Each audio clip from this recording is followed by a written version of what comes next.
ئەمڕۆ دیداری نێوان پاپا فرانسیس ڕێبەری کاسۆلیکەکانی گیان و عەلی سیستانی ڕێبەری باڵای شیعەکانی عێراق بەڕێوە چوو. دیدارەکەی پاپا و سیستانی لەلایەن شرۆڤەکارانەوە خوێندنەوەی جیاوازی بۆ کرا. پاپا فرانسیس کە لە ڕۆژی 5/1000ەوە لە عێراقە و بڕیارە لە ڕۆژی سێهەمی سەردانەکەی بێتە هەرێمی کوردستان و شاری مووسڵ. لە دووەم ڕۆژی سەردانەکەی چووە نەجەف و لەگەڵ عەلی سیستانی ڕێبەری باڵای شیعەکانی عێراق دیداری ساز کرد. بەپێی هەواڵێکی ئاژانسی ڕۆیتەرز، سیستانی بەر لە بینینی پاپای ڤاتیکان مەرجی هەبووە کە نابێت هیچ سیاسیەکی عێراقی لەگەڵ خۆیدا بێنێت و ئامادەی دانیشتنەکە بێت. هەروەک چۆن چەندین جار کۆبوونەوەی لەگەڵ سیاسی عێراقیەکان بەتایبەت سەرۆکوەزیرانی ئێستا و ئەوانی دیکەش ڕەت کردوێتەوە.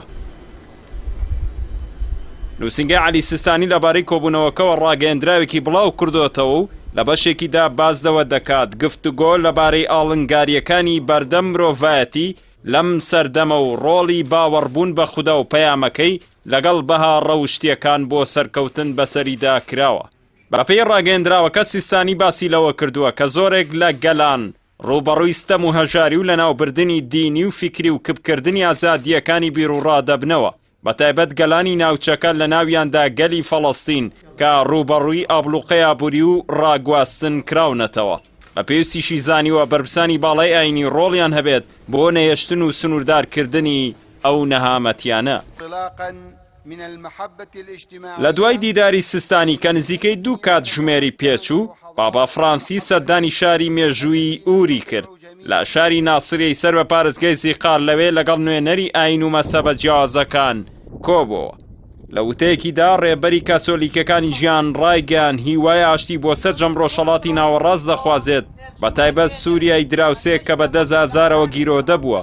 وتیشی تیرۆر لە دینەوە سەرچاوی نەگرتووە، ناکرێت بێدەنگ بین کاتێک تیرۆر دەدرێتە پاڵ ئاین.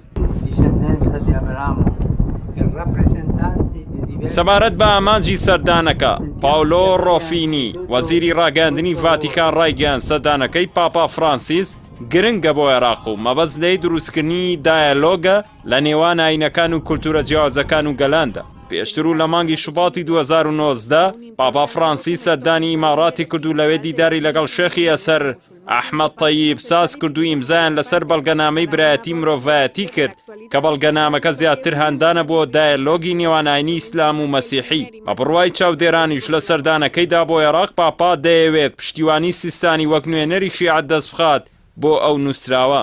لە ڕووی سیاسی شەوە شارەزایان بڕوایان وایە ئەم سەردانە ئەوە نیشان دەدات کە عێراق لە ڕووی نێودەوڵەتیەوە پشتیوانی لێ دەکرێت و بوونی پێکاتەی ئاینی و ئاینزا و مەزهەبی جیاوازیش لە عێراقدا هەندێکی دیکەی کۆمەڵگەی نێودەوڵەتیە بۆ گرنگیدانی زیاتر بە کۆمەڵگەی عێراقی و بەستنەوەی بەناوەندە ئاینی و مەزهەبیەکانی جیهانەوە.